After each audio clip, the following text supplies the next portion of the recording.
I'm going to say a prayer to open this session of the camp.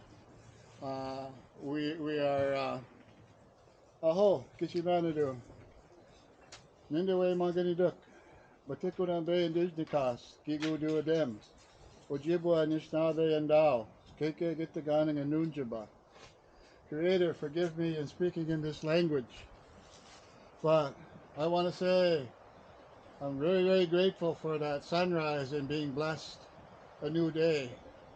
And I'm asking all of my relatives to be with me today as we move forward with this camp. And may you visit us and all of our relatives. You walk with us and keep your hand and give that encouragement and lift these teachers up so that they can answer the questions of all these participants and they can share their knowledge with them so that they can take it. This knowledge is not to be taken and hid. It needs to be shared. So that just like our teachers here today, we learn it and we pass it on. We thank you for the visiting of our brothers, those Thunderbirds last night, for coming and cleansing and making us, nice and fresh. Mother Earth, nice and fresh. And we thank you for being us and giving us a beautiful day to continue our work today as we do it and as we go through our agenda.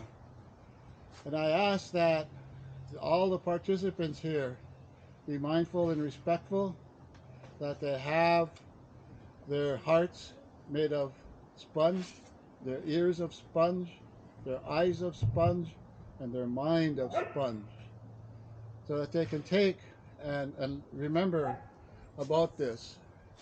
And I'm hopeful that a lot of the young people will take this and they will carry it on into the future. So, and bless us as we go out and we visit these rice beds, the Manitou Gittagans, those spirit gardens out there, as they visit them. You are going to be visited by these friends of mine that are going to become family by the end of the day. I speak on their behalf as they approach you, and I believe that they're going to be knowing the protocol to go out and do these things by their teachers. But be with us today and make us happy, and aho.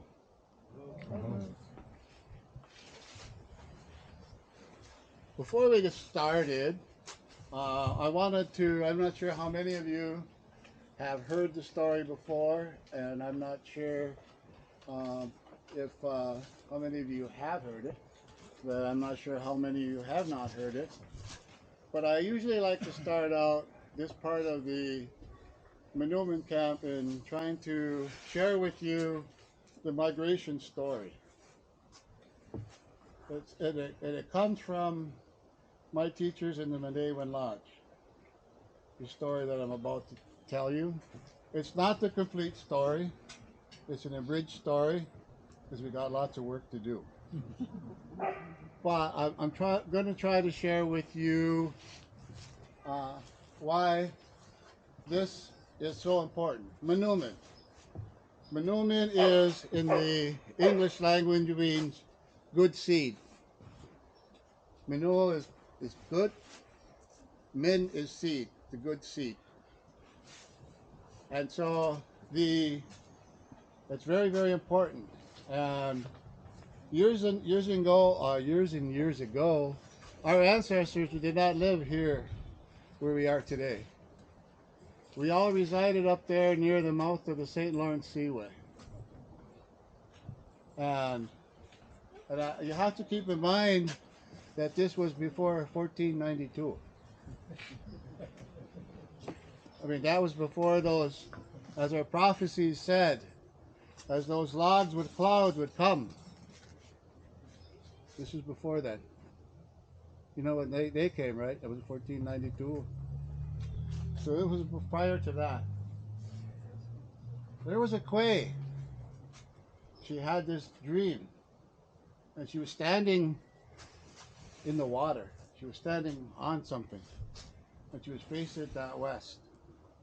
And so she went to the spiritual leaders and she wanted to know what that dream meant.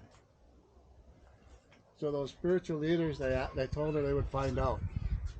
And so they took that request and they asked the spirits. And the spirits came back with 7 prophecies. They were visited 7 times. What I'm going to share with you today is the first and part of the first and part of the third prophecy. The first prophecy said that we needed to move, because if we did not move, we would face death and destruction. That was the first prophecy. And as you think about that today, how many indigenous communities reside up and down that eastern seaboard? How many of them are kind of lost?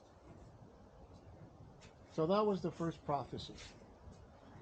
The third prophecy said that when we left, we needed to follow that Migas. Now, Migas is a cowrie shell. It's very, very important in the Medewan Lodge. That Migas shell gives us life as we walk this good road and carry this good heart. We carry that in our Medewian. It's a life.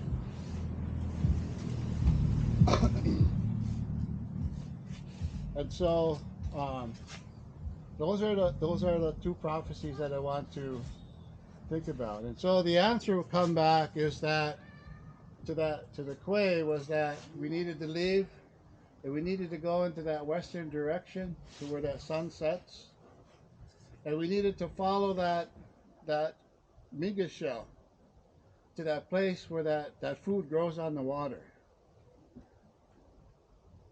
And so we don't have this all written down. It's all oral.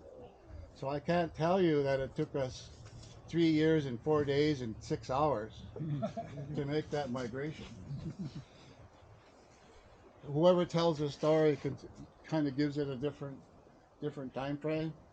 The time frame doesn't matter. But what does matter is we moved from there, and archaeologists have found all of our artifacts from our sweat lodges. Even found other things there that showed that our ancestors were there, and we moved here. So after that, at the end of that migration, and our migration ended up here in Madeline Island. And that's where the fur traders, and that was actually, if you want to call it, for lack of another term, the indigenous capital. And even us, the Kekegitaganing, which is land of the old gardens, or Lac Vieux Desert. We say we're the Lac Vieux Desert band of the Lake Superior Indians. Our ancestors also come from Madeline Island, even though they came from the west, the east, up by the St. Lawrence Seaway. But Madeline Island became too crowded, so we all had to leave. We had to search. But when we came here, and we found that food that grows on the water, we were told that we would be our new home. And the Medewan people from the Three Fires Society, Ojibwe, the Potawatomi, and Yadawa, were the 3 people, or the groups that made this migration. And along that migration, they retained all these stories, our songs, our drums, our teachings. And they all carried it all in their mind, or in their oral speech. And so when we came here and we found this food that grows on the water, and the fact that we're here, we fulfilled that first and third prophecy. And one of those things is that this became a staple food for us. So if we had 2 things, if we had maple sugar, and if we had Menuman, we could survive. Those were 2 things of necessity. Those Westerners and fur traders, when they came, they found out that they needed these things too. So this Menuman I always say was the first form of the currency of the indigenous people. We got along because of that system that we call the barter system. You scratch my back, I'll scratch yours system. You give me this, I'll give you Newman and maple sugar. And we also showed them how to do this. Those were the two things that if we had in our wigwam, no matter if it was 40 degrees outside or below for 3, 4, 5 days, we could not leave our lodge to go hunt and fish as long as we had the Newman and maple sugar and Nebig water, we would survive. We are here today. And so our communities, the native communities, honor this gift from the Creator. It was put here on Mother Earth for the indigenous people. The Anishinaabe were put here on Mother Earth to tend for all these resources and for all of our brothers, all of those spirit beings out here. Early on, all of our brothers here were able to communicate for one another, with one another. In the beginning, when Anabuju walked after this was created, and he was walking across the land, and he was giving all their names when they were communicating. He also told Anabuju what they would sacrifice for the Anishinaabe when they came. Each and every spirit being did that. That's where that knowledge comes from, is those gifts and those sacrifices. And that's where the Asema comes in, where we offer our petitions because we offer our brothers. We thank them, we talk to them. That's what we do. And so, in our communities, in our lodge, one of the things that are really highly respected and given even as in a petition, sometimes you can even substitute it for Asema because it's that important, it's that sacred. And it shows an individual the sincerity and how much you need, and maybe even the extent of the knowledge or whatever you're requesting of somebody. It is a very, very strong tool. It is a strong gift to have. And these camps are to share this knowledge, but it also gives you a reason to help with the conservation, restoration, and protection of this resource.